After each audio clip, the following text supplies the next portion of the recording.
Salam Bapak Ibu Saudara kasih, puji nama Tuhan. Di hari yang ke-8 ini, ke-8 ya Bapak Ibu, kita bersyukur kita masih ada, itu semua karena anugerah Tuhan. Baik, kita akan mempersiapkan segenap tubuh jiwa roh kita untuk datang menghampiri Dia. Kita persiapkan segenap tubuh jiwa roh kita. Haleluya Yesus.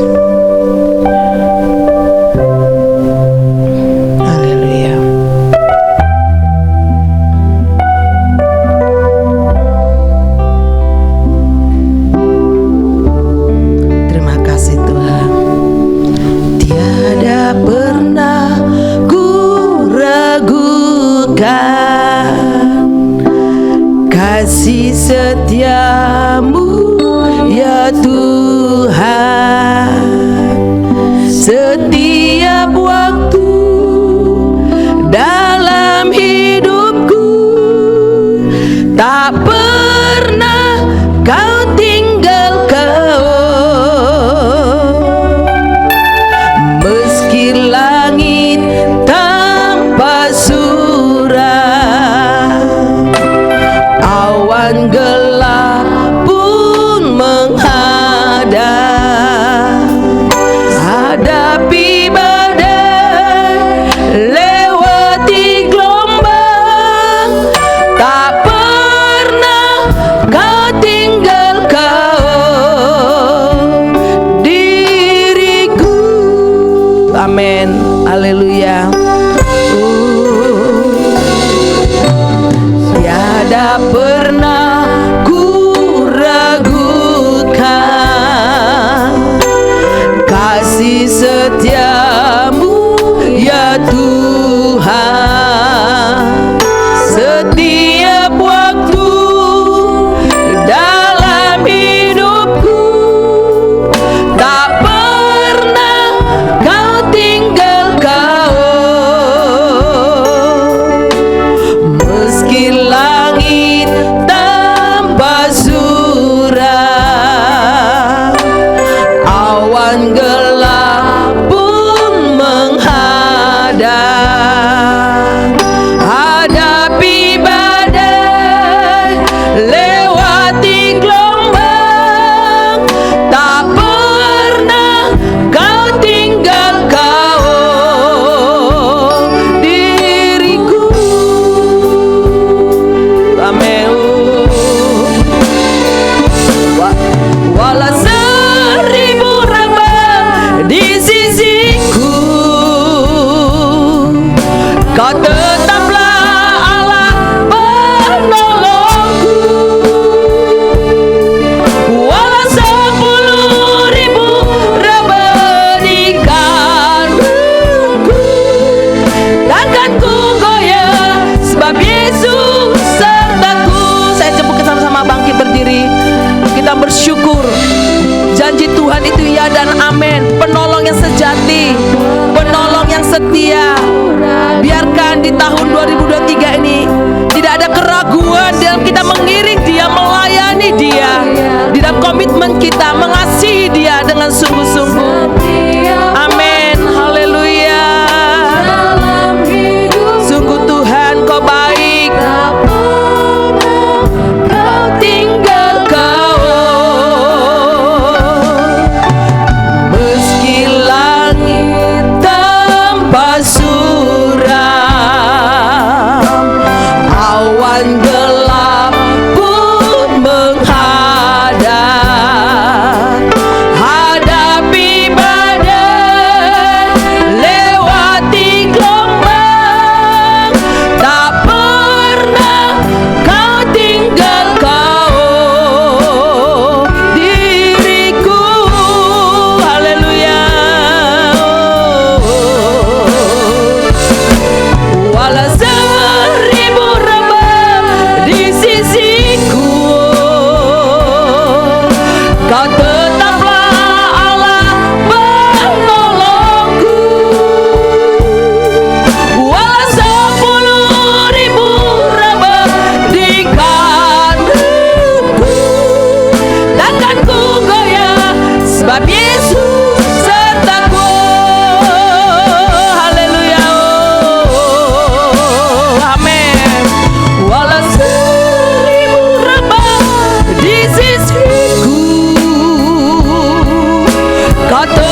Sungguh Tuhan, di saat kami merenungkan kembali setiap kebenaran firman-Mu,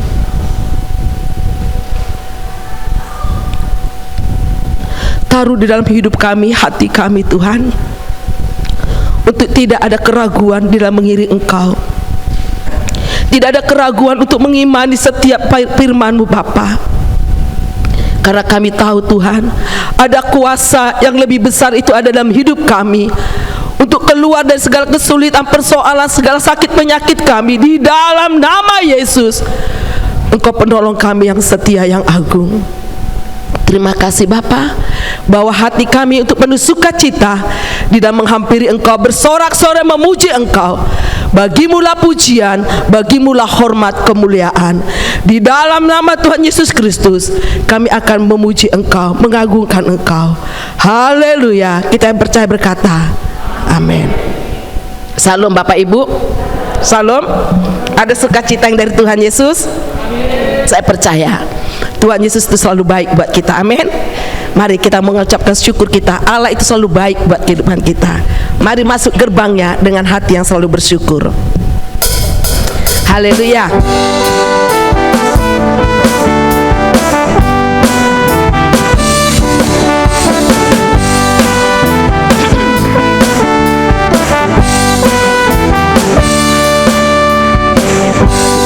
Gerbangnya dengan hati bersyukur, halamannya dengan pujian. Penuhi baiknya, penuhi baiknya dengan nyanyian syukur. Hadiratnya penuh sukacita. Amin. Sebab Tuhan baik. Haleluya. Sebab Tuhan. Amin. Dan anugerahnya kekal selama-lamanya. Amin. Sebab Tuhan baik. Haleluya. Dia baik. Dan anugerahnya kekal selama-lamanya. Amin. Amin. Mari masuk gerbangnya.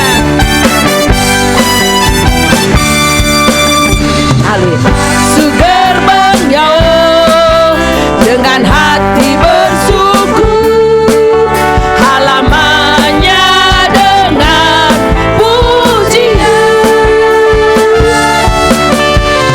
Beri baiknya dengan nyanyian syukur. Hadiratnya penuh suka. Sama-sama kita katakan, sebab Dia baik. Haleluya. Amin. Amin. Dan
Silakan duduk Bapak Ibu. Amin Bapak Ibu.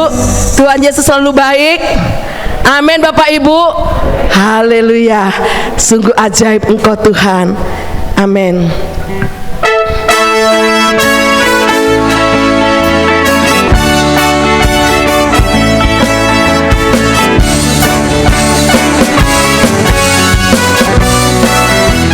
Haleluya. Ajaib, ajaib, sungguh ajaib kasih Yesus bagiku. Ajaib, sungguh ajaib anugerahnya dalam hidup.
benar Tuhan. Kita tetap berdiri, Engkau sungguh luar biasa Bapa. Kasih Tuhan, kuasa Tuhan selalu ajaib buat kami. Terima kasih Bapa. Hanya di dalam Yesus ada ketenangan dan kedamaian itu Bapa, dan jawaban. Haleluya. Glory Tuhan. Glory Yesus. Ketika aku berbeban berat, ku datang kepada Yesus. Ketika aku dan sukacita, sejahtera dalam hatiku. Ketika aku berputus asa, ku datang kepada Yesus. Dia bebaskanku dan lepaskanku. Kini aku jadi baru. Yesus, Yesus, Tuhan mulia namamu, ku tinggikan, ku tinggikan, ku agungkan namamu selama-lamanya. Oh, haleluya. Terpujilah Engkau Tuhan. Ketika aku berbeban berat, ku datang kepada Yesus. Dia berikan damai dan sukacita, sejahtera dalam hatiku. Ketika aku berputus asa, ketika aku berputus asa,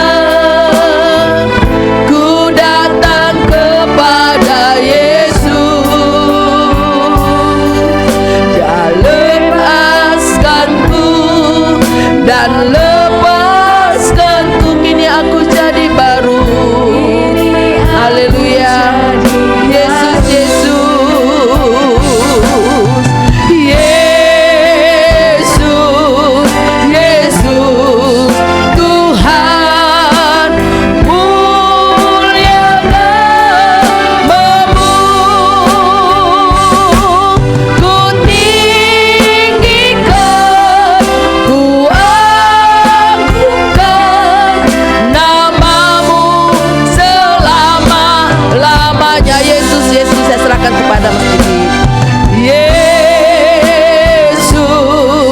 Yesus, Tuhan mulia namamu,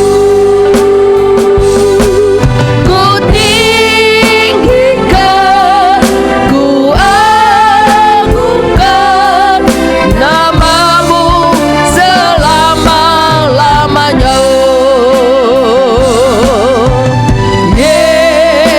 Yesus, Yesus, Tuhan mulia namamu, ku tinggikan, ku agungkan namamu selama-lamanya. Namamu selama-lamanya. Namamu selamanya. Amin, amin. Namamu selama-lamanya. Amin. Haleluya. Tuhan, kami rindu pada saat ini kami yang datang dan hadir, yang menyaksikan pula untuk tayangan ibadah pada hari ini. Kami percaya satu nama yang indah yang selalu ingin kami tinggikan dan kami agungkan adalah Kristus. Mari Tuhan, kami undang untuk hadirat-Mu boleh kami rasakan, dan kami percaya ada kuasa dari Tuhan menolong untuk setiap hati kami terbuka dengan taburan benih firman Tuhan, untuk sapaan lewat firman-Mu pada hari ini. Dan tak lupa kami berdoa untuk Bapak Gembala kami yang saat ini sedang dalam pemulihan pasca operasi katarak. Kami percaya Tuhan sembuhkan, Tuhan pulihkan dengan baik, sehingga beliau boleh semakin maksimal dalam pelayanan dan penglihatannya semakin jelas melihat betapa Tuhan mengasihi beliau. Dan saat ini, pagi ini kami rindu bersama-sama boleh belajar untuk melihat kekuatan Tuhan dan kasih Tuhan yang menolong kami, memberikan kami kemantapan hati dan langkah untuk kami melihat masa depan kami yang penuh harapan, di mana Tuhan Yesus sendiri sudah ada di sana, mengajak kami untuk merayakan pesta kemenangan bersama dengan Tuhan. Kami bersyukur pada pagi hari ini kami sudah berdoa menikmati puji-pujian. Kami percaya untuk setiap telinga hati kami boleh mendengar firman Tuhan. Di dalam nama Yesus Kristus kami bersyukur dan berdoa. Haleluya. Amin. Silakan duduk, jemaat yang kasih Tuhan. Shalom. Puji nama Tuhan, saya senang sekali pada pagi hari ini boleh bersama-sama dengan para jemaat, baik yang saat ini ada di gereja ataupun yang menyaksikan tayangan ibadah di channel YouTube. Terima kasih untuk kesempatannya sekali lagi dari Bapak Gembala yang saat ini mungkin secara fisik tidak hadir di ruang ibadah karena memang hari Sabtu kemarin operasi katarak, ya pasti sedang dalam kondisi pemulihan. Kita percaya ya, di usia beliau yang luar biasa ini Tuhan campur tangan dalam setiap pelayanannya, dan Tuhan tambahkan lagi kemampuan untuk melihat lebih jelas lewat operasi yang sudah dilaksanakan. Puji nama Tuhan. Terima kasih sekali lagi untuk kesempatannya. Hari ini Didi mohon izin untuk memberikan paparan firman Tuhan atau renungan pada hari ini. Di awal tahun ini kita sudah disuguhkan sebuah tagline ya, jangan takut, do not be afraid. Kemarin sempat saya ngetik salah ya, saya dikomplain oleh rekan dekorasi ya, dari mentor saya ada kekurangan kata be, dan juga dari rekan multimedia juga tambahi. Oke, kita revisi dengan pengertian jangan takut. Nah, mari hari ini saya akan ajak untuk buka satu ayat. Saya rindu kita belajar bersama-sama bagaimana melihat rasa takut itu sebenarnya seperti apa, dan pandangan firman Tuhan seperti apa. Kita mau buka di 1 Yohanes 4 ayat 18, boleh ditayangkan di layar LED-nya. 1 Yohanes 4 ayat 18.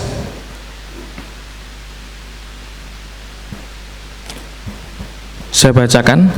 Di dalam kasih tidak ada ketakutan. Kasih yang sempurna melenyapkan ketakutan, sebab ketakutan mengandung hukuman, dan barang siapa takut, ia tidak sempurna dalam kasih. Sekali lagi, di dalam kasih tidak ada ketakutan, dan kasih yang sempurna melenyapkan ketakutan, sebab ketakutan mengandung hukuman, dan barang siapa takut, ia tidak sempurna di dalam kasih.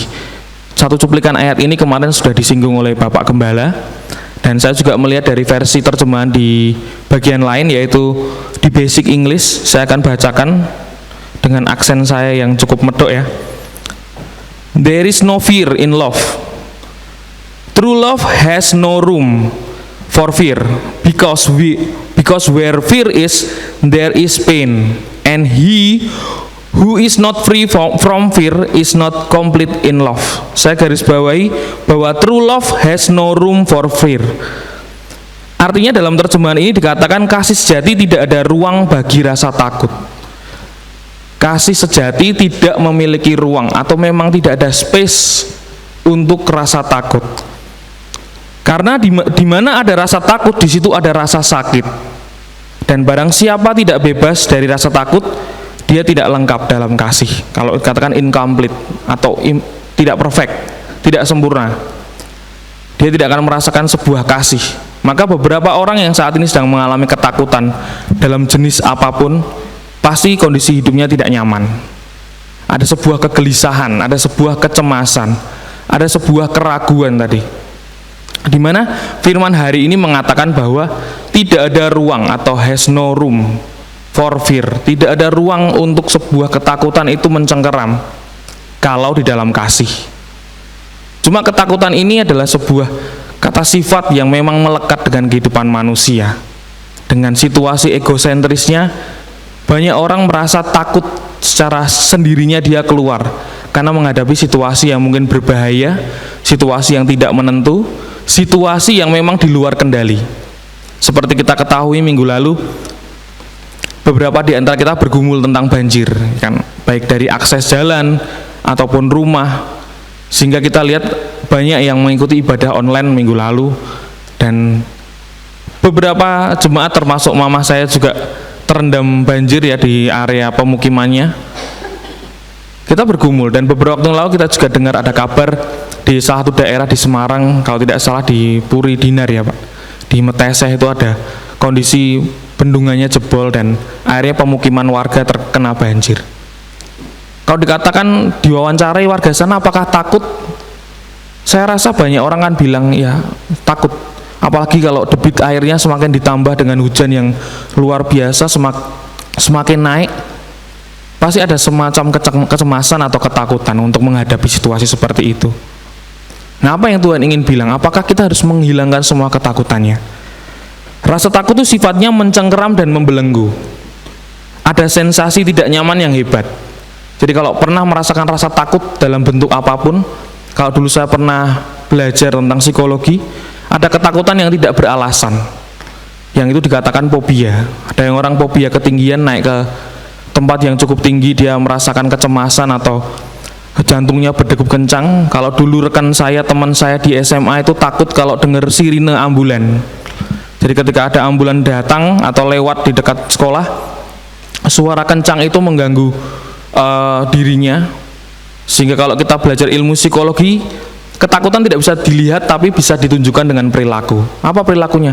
Dia sedikit gemetaran, merasa pucat, panik. Ada lagi yang takut dengan tisu, ya kan? Itu juga kadang kita, loh kenapa ya orang kok bisa takut seperti itu? Kalau di kantor saya ada teman saya yang sangat takut dengan pisang, ya kan? Jadi kalau ada ucapan syukur, ada buah-buahan itu, ada pisangnya, dia gemetar, takut, bahkan ada yang berteriak-teriak. Nah, ketakutan ini sifatnya memang mencengkeram dan membelenggu. Sehingga orang yang hidup dalam ketakutan pasti mengalami ketidaknyamanan, pasti mengalami keresahan, dan itu tidak memerdekakan kita. Kita lagi ibadah di tempat ini, ternyata di luar hujan, dalam kondisi kita deg-degan, ya kan? Wah, banjir enggak ya? Banjir enggak ya? Masuk rumah enggak ya? Nah, itu kalau yang dialami para jemaat ataupun kita yang ada di daerah Semarang Timur yang mungkin tanahnya kan sedikit lebih rendah daripada permukiman lain, kita ada deg-degannya. Kalau yang daerah atas ada yang berpikir, kemarin ada berita sedikit longsor, jangan-jangan saya tinggal beribadah di gereja ambles. Kalau sempat kemarin dengar di sekolah saya dulu itu sempat longsor belakangnya sampai di ruang komputernya itu sedikit porak-poranda. Pasti ada ketakutan, ada rasa kaget, ada rasa cemas. Dan di sini mau menantang kita, ya kan? Di dalam kontrol kita atau kekuasaan kita atau tidak situasi tersebut. Dan ini pasti sangat mengganggu. Tapi firman Tuhan hari ini mengatakan bahwa kalau kita hidup dalam ketakutan, kalau kita hidup dalam situasi yang tidak bisa kita kendalikan, dan kita terjebak dengan ketakutan tersebut, kehidupan kita tidak akan mengalami rasa nyaman. Semua apa yang terjadi pasti akan mengganggu hati nurani kita. Wah, tahun ini dikatakan beberapa pakar bilang nanti ada resesi. Akhirnya muncul ketidaknyamanan hati. Wah, saya ini sedang cari pekerjaan ini. Gimana ya besok ya? Orang tua saya sudah pensiun mungkin. Saya harus menghidupi keluarga saya dan segala macam. Sehingga kita mencoba untuk memasukkan banyak hal untuk mengganggu dan juga mendistrak fokus hidup kita, sehingga ketakutan itu mau tidak mau muncul. Nah, itu yang membuat hati kita ini terganggu, sehingga tidak sedikit di antara kita yang merasa bahwa hidup ini kok rasanya kok susah ya, kok rasanya tidak menentu ya. sebentar bisa bahagia tapi kok banyak rasa khawatirnya. Dan ini terjadi tidak hanya 1-2 orang, banyak orang mengalami hal seperti ini. Dan Tuhan pun konsen dengan hal ini, sehingga di dalam Alkitab dituliskan banyak sekali, bisa ratusan. Kalau ada yang dulu pernah bilang ada ayat tentang jangan takut sampai 365 hari, tapi saya tidak membuktikan, belum saya hitung sama sekali. Setidaknya saya yakin ada ratusan ayat yang mengatakan jangan takut. Dan ini sampai ditulis di Alkitab berarti ada sebuah hal yang esensial, hal yang penting dan sering terjadi. Bahkan di umat Tuhan pun sering terjadi. Karena ketakutan itu dekat sekali dengan kehidupan manusia. Jangan takut, aku menyertai engkau. Karena apa? Karena sifat manusia itu punya yang namanya kecenderungan takut ditinggalkan, tidak mau sendiri. Walaupun mungkin kita hidup sendiri, tapi sebenarnya tidak benar-benar kita ingin ditinggalkan sendirian. Ada sebuah keinginan untuk berakompani atau bersama-sama melakukan sesuatu. Ada sebuah keinginan untuk bisa mengerjakan sesuatu dengan bersama-sama untuk mencapai tujuan bersama.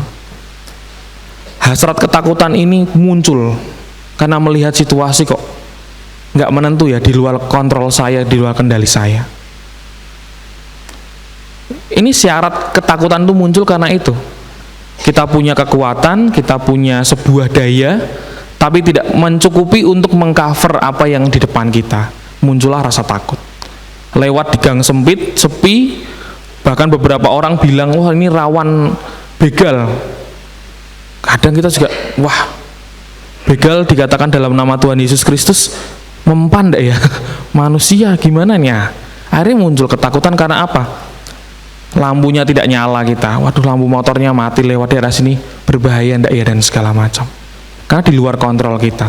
Kalau sesuatu dalam genggaman kita, dalam kontrol kita tidak perlu khawatir pasti.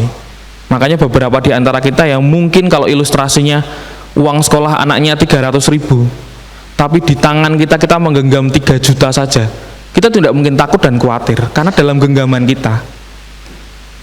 Sayangnya hari-hari ini banyak orang menghadapi masalah yang di luar kendali mereka, sehingga ada kecemasan berlebih yang membuat mereka merasa tidak nyaman dan takut. Banyak orang dewasa ini menghabiskan banyak biaya untuk menjalani terapi. Nah, ini bagi rekan-rekan yang berkecimpung di dunia psikologi atau yang hidupnya dengan banyak konseling. Banyak orang tidak eman-eman untuk mengeluarkan biaya terapi untuk mengatasi masalah. Bayar untuk kita konseling, untuk kita curhat tentang apa yang terjadi. Bahkan ada yang mungkin punya masalah rumah tangga, ada konseling keluarganya. Ada yang punya masalah tadi, kecemasan, ada terapinya.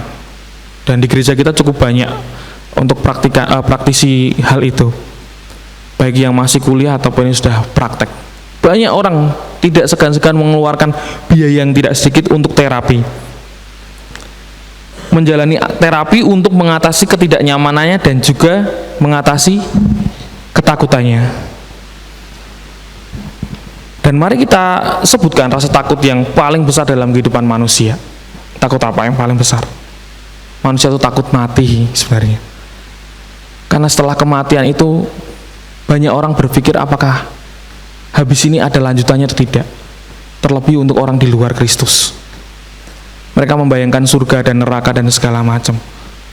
Apakah ini berakhir? Tapi di dalam Tuhan ada sebuah janji luar biasa yang Tuhan akan berikan dan sudah berikan lewat keselamatan kekal. Tapi banyak sekali dulu dan sampai saat ini masih ada virus corona, ada pandemi. Yang paling ditakutkan apa? Ya terkena, terimbas, terjangkit, dan pada akhirnya kita tidak bisa bertahan, akhirnya mati. Orang takut naik ke atas ketinggian, tangganya goyang. Yang ditakutkan apa? Takut mati. Kematian merupakan salah satu momok terbesar dalam kehidupan manusia. Ketakutan. Saya nggak takut mati kok, karena bagiku mati adalah keuntungan. Nah, itu di dalam Kristus. Cuma beberapa kita masih terbayang, kalau saya dalam kondisi sakit seperti ini, kalau saya meninggal, anak-anak saya gimana? Keluarga saya gimana? Ibu saya gimana? Dan segala macam. Intinya apa? Ketakutan yang mencengkeram ini, di mana kita was-was dengan situasi di luar kendali kita, yang tidak bisa kita kendalikan, membuat kita tidak bisa berjalan dan menikmati kasih Tuhan. Jadi jangan kaget kalau dalam kehidupan kita Tuhan sudah bicara banyak hal tentang aku mengasihimu, aku menyayangimu, tapi hati ini rasanya tidak tersentuh karena lebih kuat rasa cemasnya. Karena ada sebuah kekhawatiran yang lebih mencengkeram dibanding kasihnya Tuhan. Padahal kasihnya ini sudah mutlak sempurna. Padahal kasihnya ini sebuah tindakan yang nyata, yang memberikan kita sebuah kemerdekaan. Hanya saja kita lebih mementingkan apa yang dari dalam diri ini untuk kita kuras, untuk kita ulik-ulik. Ini gimana ya? Saya pernah mengalami sebuah rasa cemas yang berlebih ketika saya mengerjakan skripsi. Kok nggak selesai-selesai ya? Sampai asam melambung, sampai masuk UGD ya kan. Akhirnya berpikir, wah ini konyol juga kalau saya hidup hanya untuk satu fase dalam kehidupan saya menyerah ataupun saya khawatir. Ibu saya mengingatkan, kamu punya Tuhan, jangan seperti orang tidak punya Tuhan. Tersadar ya kan. Ya juga ya, kalau di fase ini saya gagal pun rencana Tuhan tidak gagal. Orang tua saya pun tidak akan menganggap saya gagal, karena fase-fase yang saya harus hadapi ini tuh karena memang fase kehidupan yang harus mendewasakan. Ternyata selesai. Dan mari saat ini kalau ada yang di antara kita yang hadir ataupun menyaksikan tayangan ini, coba saya ingin ulas sedikit atau bicarakan ketakutan yang saat ini sedang membelenggu kita itu apa. Bisa jadi itu penghalang doa kita selama ini. Doanya tidak tembus ke atas karena apa? Belum disingkapkan rasa kekhawatiran ini, belum lepas. Masih memegang kencang apa yang menjadi ketakutan kita, sehingga ketika Tuhan Yesus mau minta hal itu untuk disingkirkan, untuk ada sebuah penggenapan janji doa, itu jadi terhalang. Ketakutan ini efeknya luar biasa. Orang takut lapar bisa mencuri. Orang takut tersakiti bisa menyakiti. Jadi ketakutan ini memang imbasnya atau efeknya luar biasa. Takut terlihat miskin, itu banyak juga orang yang merasa seperti itu. Ini hanya berlaku untuk orang yang punya uang sih sebenarnya. Kalau orang yang sudah dari awal dalam kondisi tidak punya uang, dia tidak takut miskin, karena banyak di Indonesia yang masih hidup dalam garis kemiskinan. Mereka tidak takut miskin kalau yang dalam kondisi memang tidak berkecukupan. Mereka takut besok tidak bisa makan. Kalau yang punya banyak harta aset dalam kondisi pandemi kemarin, pasti kepalanya dipegang sambil digaruk, wah besok gimana ya? Dan itu terjadi. Takut adanya kemelaratan. Maka Tuhan bilang, di mana hartamu berada, di situ hatimu berada. Makanya hati-hati. Ketakutan akan muncul dengan luar biasa kalau kita tidak arahkan fokus dengan benar. Takut mati, takut miskin, takut ketinggian, takut menjalin hubungan yang dulu pernah dikecewakan, ada trauma tersendiri. Dulu pernah disakiti seperti ini. Ada orang baru yang Tuhan sediakan untuk jadi pendamping hidup, tidak mau. Saya sudah terlanjur kecewa karena hubungan yang lalu tidak berhasil dan segala macam. Itu ketakutan. Sehingga ketika Tuhan mau sapa kita, mau sentuh hati kita lewat orang lain, kita punya rasa curiga yang besar. Jangan-jangan dia mau memanfaatkan saya. Nah, ketakutan ini imbasnya luar biasa. Jadi sesuatu hal yang akan membelenggu, mencengkeram hidup kita, sehingga kita punya ruang yang terbatas untuk merasakan kasih. Takut bunyi ambulan tadi yang saya bilang teman saya itu. Dan Alkitab menunjukkan banyak sekali konsentrasi untuk membuat kita, untuk diingatkan terus tentang gak usah takut, ada Tuhan loh, tidak perlu khawatir, aku yang pegang hari esok. Kata-kata klise yang seringkali kita dengar, padahal ini perkataan Tuhan.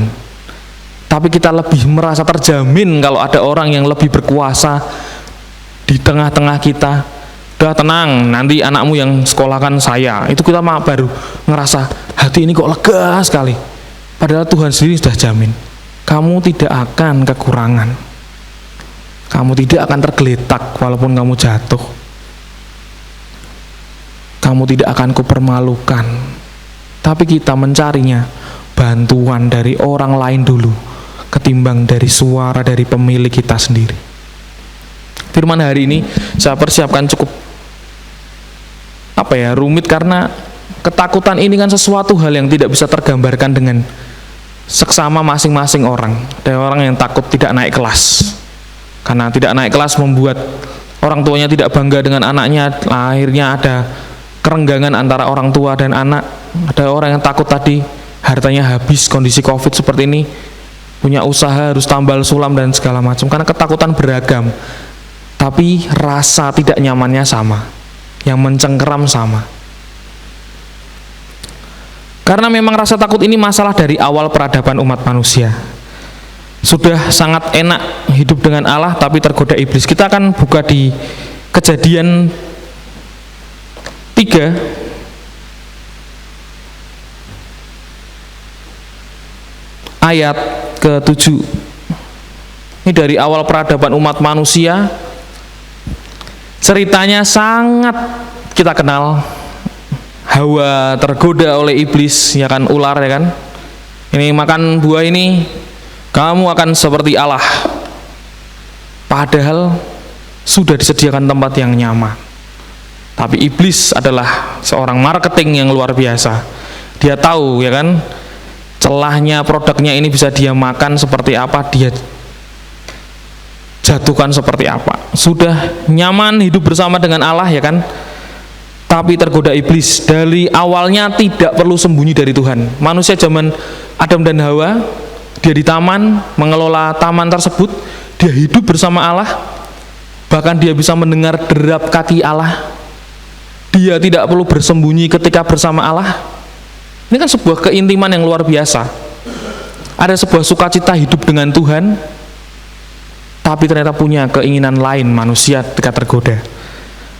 Ketemu singa juga mereka tos, ya. Saya membayangkan waktu dulu sebelum ada kejatuhan dosa, ya kan, hewan-hewan bareng-bareng lagi dikelola. Wah, ini macan, tos. Ada gajah dibelai biasa, ada kuda nggak ditendang.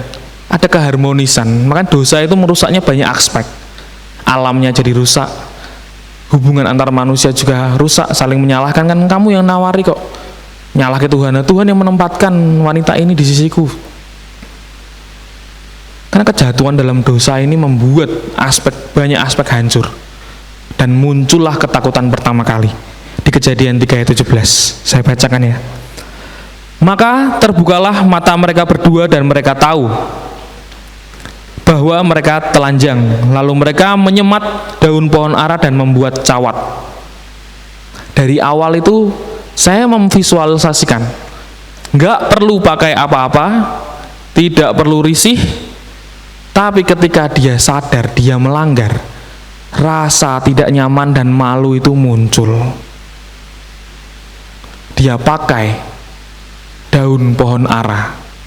Nggak terbayang rasa gelinya atau gelisahnya. Pakai daun disematkan di tubuh kita, rasanya seperti apa? Tapi manusia dengan caranya justru malah menyakitinya. Menyakiti gimana? Ya pasti tidak nyaman, iritasi mungkin waktu itu. Tapi karena rasa malunya muncul, dari yang awal tidak ada terjadi apa-apa bersama dengan Tuhan, ya. Mereka tidak tahu mereka telanjang juga biasa. Mereka nyaman hidup bersekutu dengan Tuhan. Tapi ketika dosa itu hadir, mata mereka terbuka, mereka tahu. Nah, ini taunya apa? Tahu untuk sesuatu hal yang mereka sebenarnya tidak perlu ketahui, bahwa mereka telanjang. Dan mereka mengupayakan dengan cara manusia mereka untuk menutupi rasa malu mereka. Rasa malu, rasa takut ini kan satu kecenderungan yang sama. Apa yang terjadi? Rasa malu yang mereka selama ini tidak pernah mereka rasakan. Rasa nyaman yang mungkin tidak pernah terbayangkan dalam umat manusia ini seketika hadir karena imbas dari pelanggaran. Tuhan sudah kasih wanti-wanti, sudah kasih warning. Ini semua boleh dimakan, yang itu jangan, ya. Yang itu jangan. Nanti kalau kamu makan, kamu mati. Oh, dimakan nggak mati kan, ya kan iblisnya? Nggak mati. Tapi seketika itu perasaan kita, rasa bersalah kita, malu kita muncul. Rasa takut kita muncul. Dari semula yang mendengar suara derap kaki Tuhan, kita menyambut dengan sukacita. Dengan tadi tarian-tarian, mungkin dengan nyanyian, wah Tuhan datang, penciptaku datang. Kita bersorak-sorai dengan Tuhan. tapi karena dosa dan keinginan manusia tadi. Mereka melakukan apa? Di ayat ke-8 dikatakan, ketika mereka mendengar bunyi langkah Tuhan Allah yang berjalan-jalan dalam taman itu pada waktu hari sejuk. Tuhan santai ini kan, jalan di hari yang sejuk ini, kalau di beberapa terjemahan dikatakan petang hari. Bersembunyilah manusia dan istrinya itu terhadap Tuhan Allah di antara pohon-pohon dalam taman. Ini juga konyol bagi saya. Kita tahu Tuhan Maha Hadir. Kita tahu Tuhan itu bisa melihat, punya kuasa. Tapi mereka sembunyi di pohon. Akhirnya kan muncul. Jadi ketakutan itu akan menimbulkan sebuah kebodohan yang lain. Jadi tidak tahu loh Tuhan itu sebenarnya bisa apa saja. Tapi karena ketakutan, manusia bertindak konyol. Ya kan? Ini sama seperti mau ngajari nyanyi sama vokal grup kabut. Ya. Tuhan ditantang untuk mencari mereka, ya gampang. Tuhan bisa tahu dia di mana, tapi Tuhan masih kasih kesempatan. Biasanya mungkin ya, kalau saya membayangkan sekali lagi, Tuhan biasanya jalan-jalan mungkin disambut mereka, lah ini kok nggak ada yang mencungul atau nggak ada yang melihat, nggak ada yang menyambut Tuhan ketika datang ke taman itu. Mereka dikatakan tidak ingin terlihat oleh Tuhan. Nah, ini efek dari ketakutan itu malah menjauhkan hubungan kita dari Tuhan. Dari yang semula bersama-sama di taman itu, mengelola dengan Tuhan, jadi mandatarisnya Tuhan, dipercayakan hal yang besar oleh Tuhan, mereka malah menjauh, malah ingin tidak dilihat Tuhan. Tidak hanya muncul rasa takut, saya juga berpikir ini adalah hal yang konyol. Berharap Tuhan tidak melihat, sembunyi di pohon.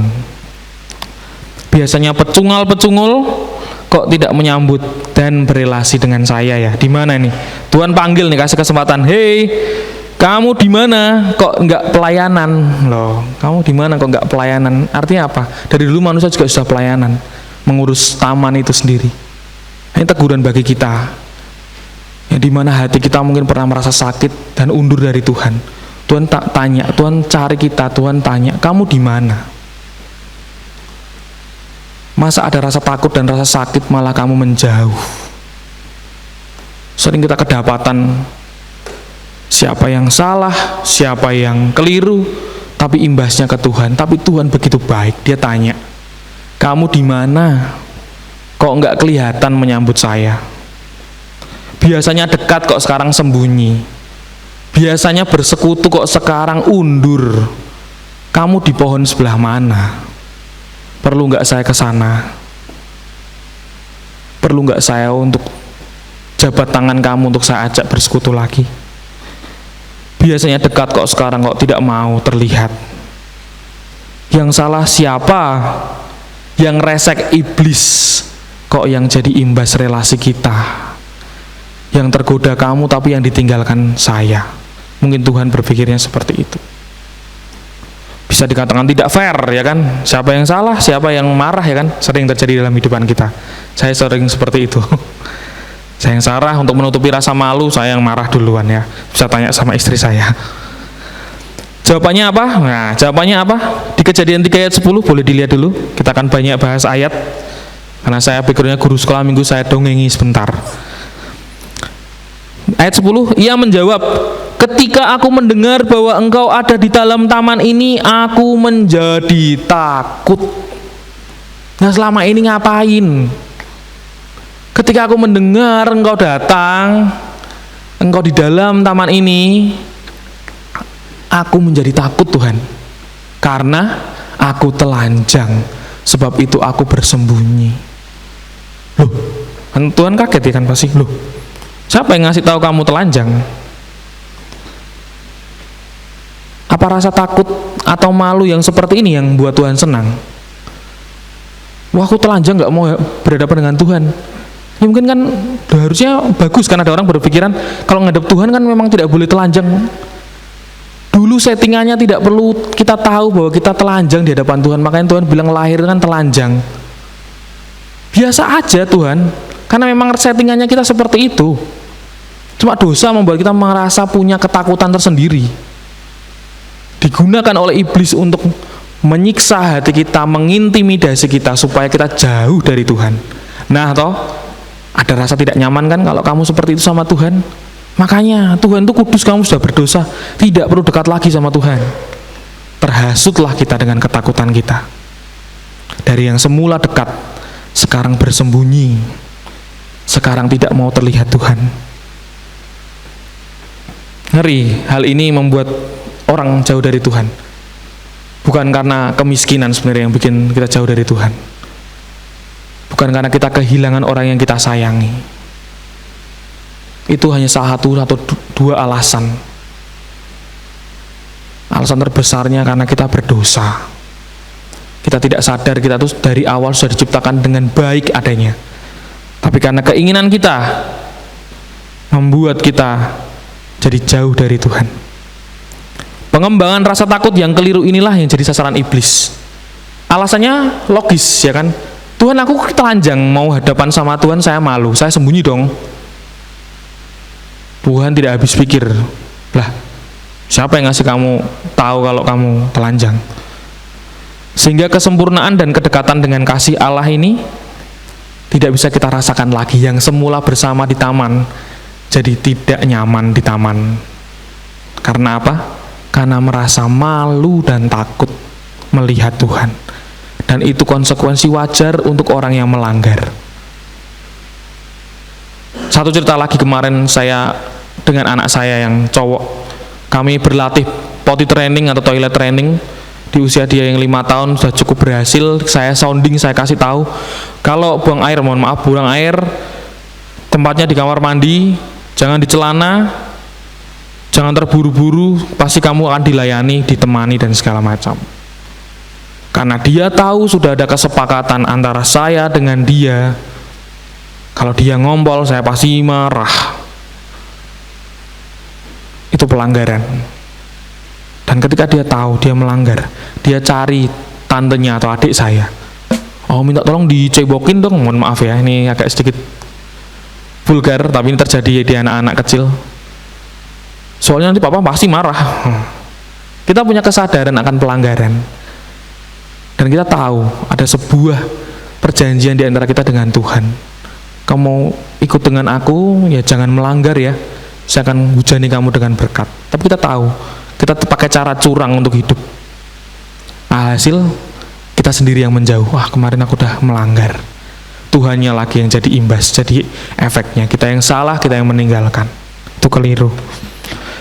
Kalau ada suara-suara intimidasi, halah menyembah Tuhan, buktinya juga saya sakit gak sembuh-sembuh. Itu ketakutan-ketakutan yang terus terngiang dalam diri kita. Saya berdoa tiap hari juga tidak mengalami kesembuhan ilahi. Yang disalahkan Tuhannya lagi. Apakah sering terjadi? Sering. Gagal dalam sebuah persahabatan atau hubungan, manusia mengecewakan. Apalagi temannya satu gereja yang menyakiti, akhirnya undur. Masih mending pindah gereja ya kan, tidak mau ke gereja sama sekali, merasa pahit hatinya. Yang disalahkan relasi dengan Tuhannya. Benar-benar tidak dewasa. Ada intimidasi lagi. Ikut dengan Tuhan rak sugih-sugih, ini kan sering kata-kata Pak Hosea. Buat apa? Enggak mau nambah omset. Kalau dalam penjualan, malah kamu kehilangan omset. Kalau ibadah, waktunya kamu cari uang, malah kamu ibadah. Ada intimidasi. Ada lagi intimidasi yang sering kali terdengar, apalagi sekolah anakmu kayak lo, rak mbok bayar-bayar. Naik mimbar memuji Tuhan tapi masih khawatir. Ada 3 anak yang harus dibiayai, mungkin 4 anak yang harus dibiayai, tapi kita nggak punya biaya untuk menolong mereka. Hatinya terusik. Yang disalahkan siapa? Tuhannya.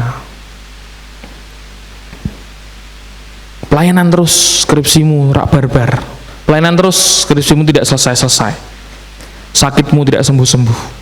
Ketakutan dan intimidasi yang seperti itu yang iblis sangat suka, sehingga akhirnya ada jarak antara kita dengan Tuhan. Kita buka di 2 Timotius 1 ayat 7 di ayat kita. 2 Timotius 1 ayat 7, sebab Allah memberikan kepada kita bukan roh ketakutan, melainkan roh yang membangkitkan Kekuatan, kasih, dan ketertiban. Saya lagi-lagi menyandur dari versi mudah dibaca. Kalau di Alkitab HP itu kan banyak variasi. Saya akan bacakan dari versi mudah dibacanya. Roh yang telah diberikan Allah kepada kita tidak membuat kita takut. Nah, ini roh yang diberikan Allah kepada kita tidak membuat takut. Dialah sumber kuasa, kasih, dan penguasaan diri. Self control. Situasi yang gak bisa dikontrol, tapi diri ini tuh bisa dikontrol karena Tuhan sudah kasih rohnya yang tidak membuat ketakutan. Kalau dikatakan tadi di yang versi terjemahan baru, Allah memberikan kepada kita bukan roh ketakutan, tapi yang membangkitkan kekuatan. Kalau di yang mudah dibaca, dikatakan roh yang diberikan Tuhan itu membuat kita tidak takut. Dialah sumber kuasa. Jadi yang disorot adalah kuasanya, dan itu membuat kita mampu menguasai diri kita. Jadi ada masalah di sekitar kita, kalau kita tidak bisa membuat sesuatu untuk membuat masalah kita selesai, Tuhan kasih kita kontrol. Kalau ada intimidasi kata-kata, kamu pelayanan tapi kamu tidak kaya, tidak sugih-sugih, ada pengendalian diri di sini. Emang kenapa kalau harus kaya? Emang kenapa harus sehat? Hatiku ini miliknya Tuhan, fisikku ini miliknya Tuhan. Bukan berarti menyerah, tapi kita tahu yang bisa kita kendalikan kan respon dan reaksi kita pada masalah tersebut atau ketakutan tersebut. Ada penguasaan diri atau self control dalam roh yang Tuhan berikan di dalam diri kita, yang di dalamnya ada kuasa untuk membuat kita terbebas dari ketakutan. Sama seperti dalam kisah Taman Eden tadi, kita ini di wilayahnya Tuhan, yang dekat dengan Tuhan. Tapi iblis tidak akan berpangku tangan untuk orang yang hidup dalam Tuhan. Makanya kita diusik. Yuk, makanya kalau kamu udah pelayanan kok kamu malah banyak waktunya buat pelayanan, akhirnya pekerjaan terbengkalai dan segala macam. Wah, kemudian kamu berhenti dan segala macam. Ada intimidasi seperti itu pasti. Tapi iblis tidak akan membiarkan kita dekat dengan Tuhan. Jadi walaupun kita sudah punya relasi dengan Tuhan, bisa nggak merasa takut? Bisa. Jawabannya bisa. Bisa merasa takut? Bisa. Penghasilannya UMR, anaknya 3, daftar ulang sekolah semuanya. Iya ya, ini salah satu curhatan rekan ya. Jawabannya, ya tetap harus kerja, jangan malah menganggur. Keliru. Pada waktu bangsa Israel keluar dari Mesir, dia dikatakan ayo beribadah keluar dari negeri itu.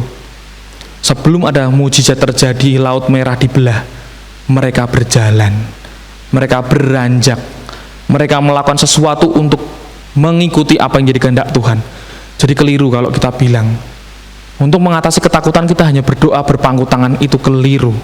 Tuhan mau kita berusaha dan mengandalkan Tuhan, sehingga ketakutan itu kan lama-kelamaan mau tidak mau akan sirna.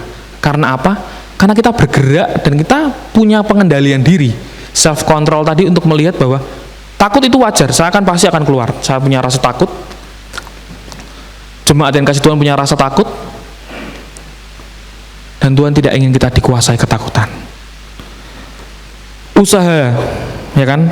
Usaha, kerjakan dengan baik. Kalau tadi harus bayar uang sekolah, ya bekerja dengan lebih keras, dengan lebih giat. Lakukan semaksimal yang kita bisa kerjakan bersama dengan Tuhan. Dan yang jadi anak juga jangan kurang ajar. Zaman sekarang sebuah harga diri anak itu ditentukan dari handphone mereka. Tahu orang tuanya susah, dia minta iPhone 14. Tambah stres ya orang tuanya, sudah bayar uang sekolah nggak bisa minta iPhone, kalau tidak saya tidak mau sekolah. Itu keliru. Di bagi anak-anak yang saat ini punya pandangan-pandangan seperti itu, hapus. Harga diri kita bukan seperti itu. Kita berharga dari awal, kita dikasih Tuhan bukan karena apa yang melekat dari genggaman kita atau diri kita. Saat pikiran-pikiran ketakutan dan masa depan yang tidak pasti muncul seperti itu akan melemahkan iman dan relasi kita akan semakin jauh dari Tuhan. Ingat, ya kan, bahwa iman dan ketakutan tidak bisa berjalan beriringan. Orang yang takut jelas imannya kurang, tapi saya masih takut. Nah, roh yang dari Tuhan akan mengendalikan diri kita dengan baik. Oke, ya kan, gajimu memang UMR, kamu memang butuh untuk membayar uang sekolah anakmu, tapi saya akan berikan kamu kekuatan untuk menanggungnya sampai selesai. Itu yang saya alami, itu yang orang tua saya alami. Jatuh bangun bagaimana caranya, berusaha, tidak mengandalkan manusia dulu. Dan kalau ketika kita sudah melakukan apa yang kita bisa, Tuhan akan mengusik anaknya yang lain untuk membantu anaknya yang lain. Makanya kita punya banyak komisi pendidikan, bagian pelayanan yang untuk hal-hal seperti itu. Ada, karena Tuhan akan taruhkan sebuah visi. Tuhan tidak tutup mata dengan ketakutan manusia yang butuh pendidikan, tapi tidak ada biaya. Ada orang-orang yang punya hati yang besar dan penghasilan yang besar juga, yang Tuhan juga panggil untuk menolong kita. Hanya saja kita perlu berusaha mencari Tuhannya dulu. Maka Tuhan akan menggerakkan orang-orang lain ataupun situasi untuk menolong kita dan menyingkirkan ketakutan kita. Ketakutan ini yang luar biasa membuat kita jadi tidak bisa merasakan kasih Tuhan. Ingat bahwa jangan pernah berhenti berdoa dan berusaha. Berdoa sangat penting, berusaha juga penting. Dalam doa iman kita diperkuat. Berusaha saja tanpa berdoa itu sombong. Roh yang membangkitkan kekuatan dan pengendalian diri itu bekerja dengan sangat baik saat muncul pikiran-pikiran yang mengintimidasi. Tuhan akan tolong kita. Jangan berpikir seperti itu. Kamu dikasihi, kamu pasti bisa. Kita buka Mazmur 37 ayat 23 sampai 25. Ini janji Tuhan, sering kita nyanyikan juga. Mazmur 37 ayat 23 25. Kalau yang suka baca di stabilo nih boleh. Tuhan menetapkan langkah-langkah orang yang hidupnya berkenan kepadanya. Apabila ia jatuh, tidaklah sampai tergeletak. Sebab Tuhan menopang tangannya. Dahulu aku muda, sekarang telah menjadi tua, tapi tidak pernah kulihat orang benar ditinggalkan. Ini janji Tuhan. Atau anak cucunya meminta-minta roti. Kalau ada intimidasi dari iblis, muncul firman ini, aku tidak serendah itu. Tuhan layakkan aku untuk menjadi anak Allah, pewaris kerajaan surga. Saya akan berusaha. Saya pasti bisa bersama dengan Tuhan. Tidak akan pernah anak cucunya dibiarkan meminta-minta. Di dalam kasih-Nya yang sempurna, ketakutan tidak ada ruang untuk bertumbuh. No room. Kita tahu kalau dalam rumah kita sudah banyak pekakas. Terus anak kita atau mungkin suami istri kita bilang, saya mau menambah kulkas yang pintunya ada 6. Mau ditaruh di mana? Tidak ada ruang. Bisa nggak masuk? Tidak bisa. Ini kunci supaya ketakutan itu sirna apa? Tidak kasih ruang untuk ketakutan. Isilah ruang hati pikiran kita dengan kasih Tuhan, dengan sesuatu yang lebih penting dan esensial untuk mendekatkan diri kita dengan Tuhan. Karena ruang hati kita penuh dengan kasih, iman, dan pengharapan. Tidak ada ruang untuk rasa kecewa, tidak ada ruang untuk rasa cemas, apalagi takut. Jadi kuncinya kalau ingin hidupnya tidak dicengkram dengan rasa takut, ya jangan kasih ruang. Tempat saya sudah penuh dengan kasih, murah hati, ya kan, pengendalian diri, sukacita. Takut mau masuk, waduh, sorry, nggak ada tempat. Tidak ada tempat lagi di hati saya untuk ketakutan. Ini kunci. Bukan berarti ketakutannya tidak muncul sama sekali. Ketakutan pasti muncul. Tapi dengan sadar kita memilih untuk tidak memberi ruang ketakutan itu masuk. Ini kendali kita. Pendeta, pelayan Tuhan, umat Tuhan bisa kecewa, bisa takut, bisa. Tapi mereka tidak memberikan ruang untuk rasa takut menguasai hidup kita. Mazmur 34 ayat 4. Saya kasih terjemahan yang lain ini untuk ayat-ayat terakhir ini. Mazmur 34 ayat yang keempat. Kalau di firman Allah yang hidup dikatakan, karena aku berseru kepadanya, ia mendengar aku, dibebaskannya aku dari segala ketakutanku. Kalau ini dikatakan kegentaran, kalau dari versi firman Allah yang hidup dikatakan ketakutan. Caranya gimana? Cari Tuhannya dulu. Dia pasti menjawab. Berseru kepada Tuhannya, maka dia akan membebaskan kita dari ketakutan. Jadi ruang hidup kita diisi dengan kasih-Nya yang sempurna, sehingga ketakutan tidak memiliki tempat. Mau merasakan kasih sempurna? Jangan kasih ketakutan ruang dalam hidup kita.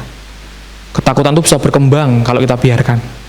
Jangan kasih giliran rasa kecewa untuk ambil alih. Jangan biarkan kasih Tuhan yang sempurna dinodai dengan ketakutan. Saya berdoa untuk rekan-rekan yang saat ini sedang berjuang pulih dari rasa takut ini, karena banyak orang yang saat ini mentalnya mungkin sedang lemah, punya ketakutan, mau datang gereja setelah sekian lama, merasa takut dihakimi. Wah kan sing biyen koyo ngene kan, takut. Ya tolong untuk rekan-rekan yang mungkin sedang melihat tayangan ini, jangan takut, datang, rumah Tuhan selalu terbuka untuk setiap orang yang membutuhkan dan juga mencari Tuhan. Saya berdoa untuk semua rekan-rekan yang ingin pulih dari rasa takut, kalian tidak sendiri. Tuhan sudah berikan Roh Kudus untuk jadi konselor yang paling hebat, terapis yang luar biasa, dokter yang paling hebat juga. Jadi jangan sampai kecewa dengan diri sendiri. Ada Tuhan, ada Roh yang membangkitkan kekuatan, ketertiban dan kasih tadi, yang membuat kita mampu mengatasi ketakutan. Percaya proses terus, jangan ragu untuk meminta bantuan. Artinya apa? Kalau sudah mengalami sedang drop, curhat kepada hamba Tuhan boleh, sharing konseling boleh, menghubungi tenaga ahli untuk melakukan terapi juga boleh, bukan berarti mengandalkan manusia. Ini salah satu cara. Bisa jadi Tuhan pakai mereka, orang-orang dengan tenaga ahli tersebut, untuk meringankan rasa takut kita, untuk bisa menterapi, memberikan treatment pada kita. Jadi jangan saklek, saya maunya dengan Tuhan, saya tidak butuh orang lain. Karena keterbukaan awal dari pemulihan, selalu kita tahu itu. Bicara dengan baik. Mungkin Tuhan akan pakai psikiater atau mungkin psikolog untuk menolong kita untuk melihat kita pribadi yang dikasih Tuhan. Banyak dari kita sakit juga ke dokter ya kan. Artinya Tuhan juga pakai dari obatnya, dari perawatnya, dokternya. Tuhan pakai. Ayat penutupnya ini kebetulan atau tidak, saya pikir bukan kebetulan. Saya minta dari kapsul rohaninya istri saya yang dibuka di hari ulang tahunnya kemarin. Dari kapsul rohaninya ada di Amsal 14 ayat 27. Ini cocok logi yang luar biasa ya, sebagai ayat penutup ini. Takut akan Tuhan adalah sumber kehidupan, sehingga orang terhindar dari jerat maut. Ini sangat pas dan dibukanya juga baru kemarin. Takut akan Tuhan adalah sumber kehidupan. Sumber kehidupan kita atau penghidupan kita bukan gaji, tapi Tuhan. Rasa takut itu tolong disingkirkan. Masih ada Tuhan yang perlu untuk kita sembah dan kita puji, yang kita usahakan relasi kita. Di versi Alkitab masa kini dikatakan takwa. Takwa kepada Tuhan adalah pangkal kebahagiaan. Mau bahagia ya takwa, ya kan? Dan jalan untuk menghindari kematian. Mau nggak mati rohani ya dekat dengan Tuhan. Di firman Allah yang hidup dikatakan hormat akan Tuhan adalah mata air kehidupan. Dikatakan kalau ini takut akan Tuhan, di firman Allah yang hidup dikatakan hormat. Takut seperti inilah yang Tuhan mau, yaitu punya rasa segan, rasa hormat, rasa cinta, rasa merasa sayang. Kalau ini sudah mengasihi aku sampai aku kecewakan, itu takut mengecewakan Tuhan itu yang harusnya lebih besar. Kenapa? Melihat bahwa pribadi Tuhan itu yang sudah mengasihi dan menerima kita. Ada rasa hormat. Hormat akan Tuhan adalah mata air kehidupan. Airnya menjauhkan orang dari kematian. Dia sumber mata airnya, dan airnya itu menolong kita untuk tidak mati. Rasa takut inilah yang Tuhan pengen ada dalam hidup kita. Takut, hormat, segan, merasa kecil di hadapan Tuhan, tidak mau bermegah, karena dialah yang patut untuk diagungkan, ditinggikan selamanya. Amin. Mari kita angkat pujian. Bapa kami mau datang ke hadapan Tuhan.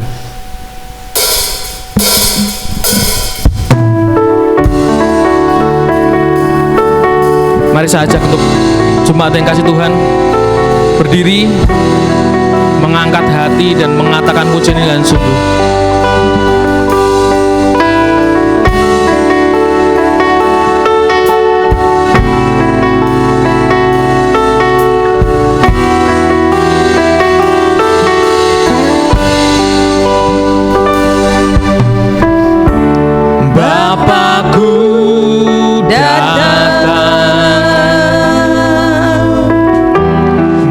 Menyembahmu di sini.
kita tidak mau takut.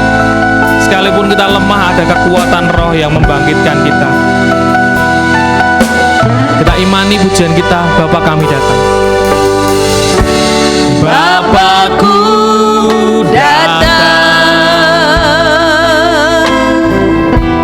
menyembahmu di sini. Kami percaya kuasa-Mu, Ku Tuhan, percaya ada bagi kami. ada bagiku. Kita tidak mau takut. Katakan, Tak usah ku takut, sebab Kau sertaku. Tak usah ku bimbang, Kau di dalamku. Tak usah ku cemas, Kau penghiburku. Saat ku lemah, Kau kuatku. Ku nyanyi haleluya, ku nyanyi haleluya. Sungguh Kau hebat, ajaib perkasa perbuatanmu. ku nyanyi haleluya. Ku nyanyi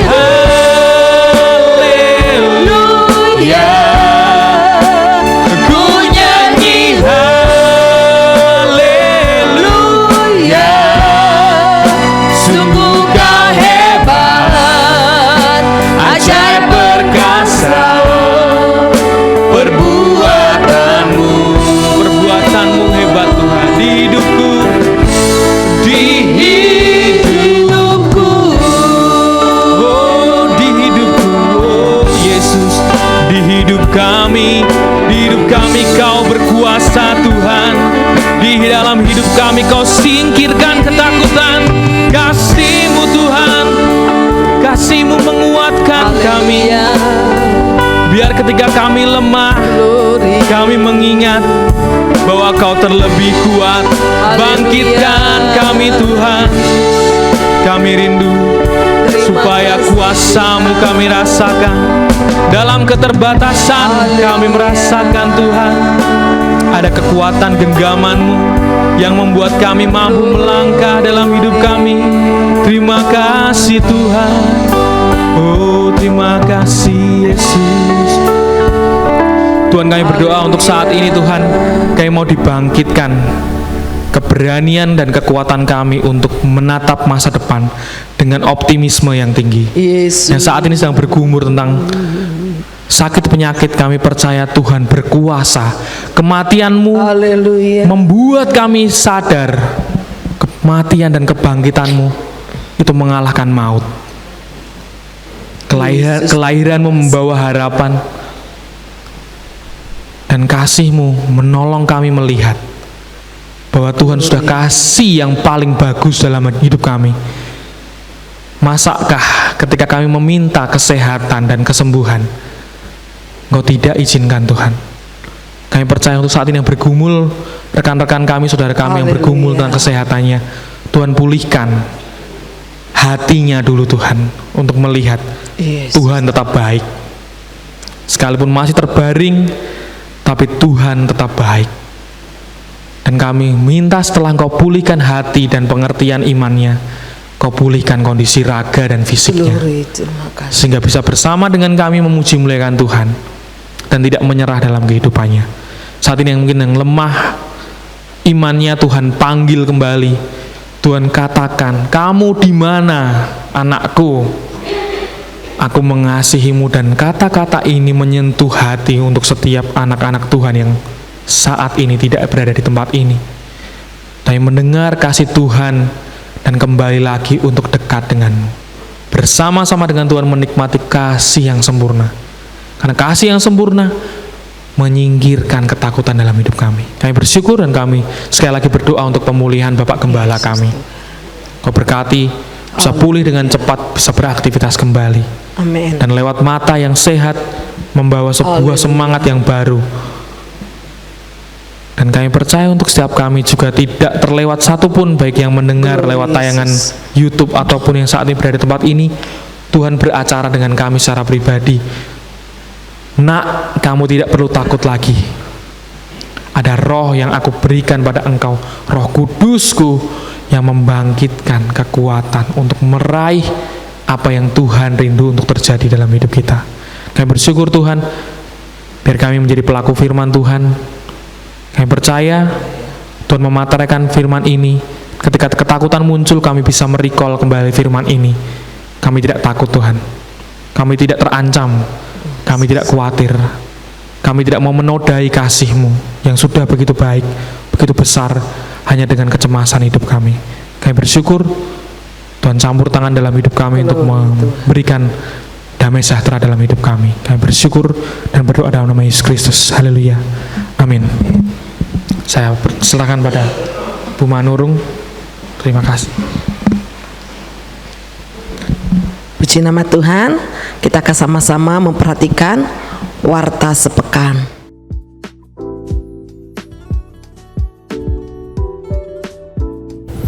Shalom jemaat Tuhan yang terkasih, puji Tuhan pada pagi hari ini kita telah terberkati melalui firman Tuhan yang telah disampaikan melalui hambanya Bapak Didik Cahyo Kartiko. Dan minggu depan kita akan berjumpa kembali pada hari Minggu tanggal 15 Januari 2023 dengan pembicara Ibu Yvonne Magdalena. Berikut ini kami akan sampaikan untuk warta sepekan. Ibadah online akan ditayangkan setiap minggu pukul 6 sore di channel YouTube GBI Hosana Semarang.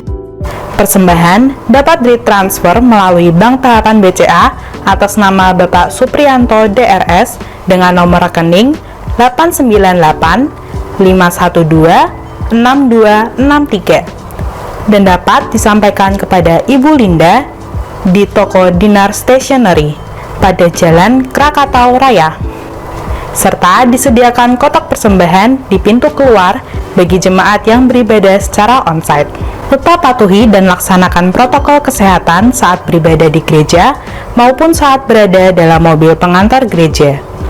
Dan bagi jemaat yang merasa kurang sehat, kami himbau untuk mengikuti ibadah secara online dengan serius. Demikian tadi merupakan warta sepekan yang dapat kami sampaikan. Terima kasih atas perhatiannya. Tuhan Yesus memberkati.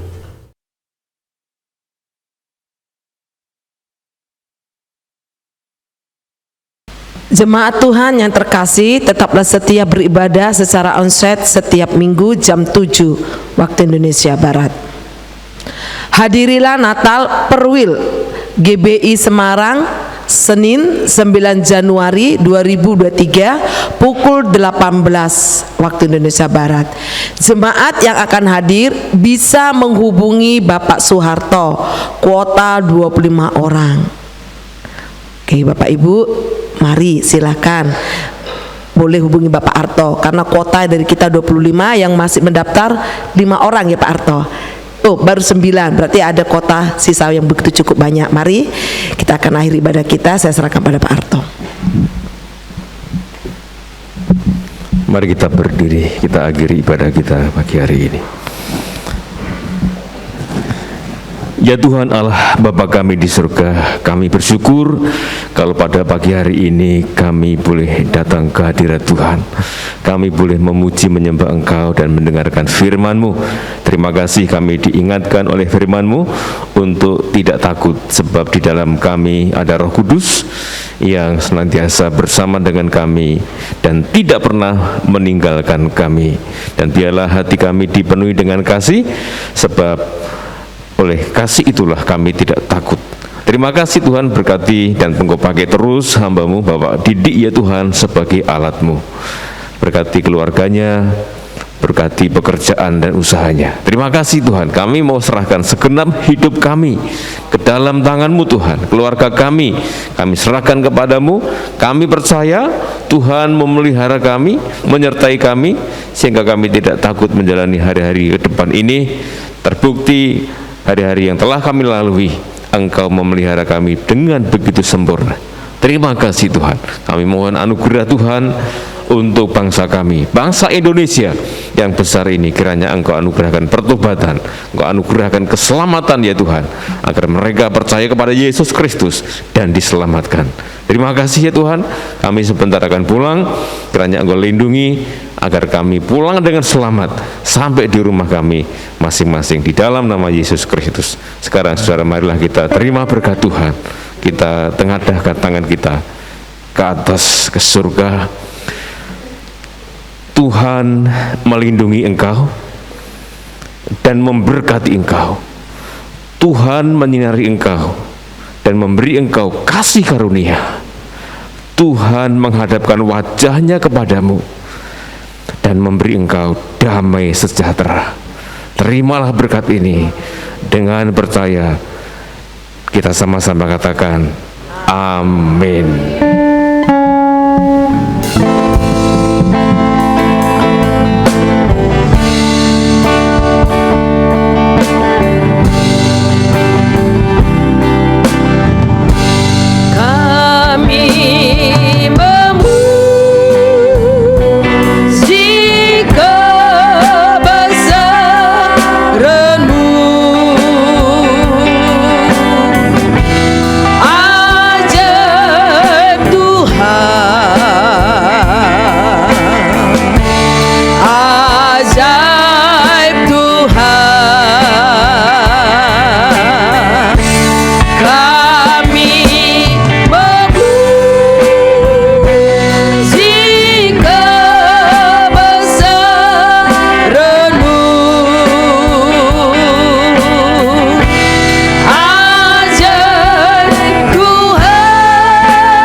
Tuhan Yesus memberkati kita semua.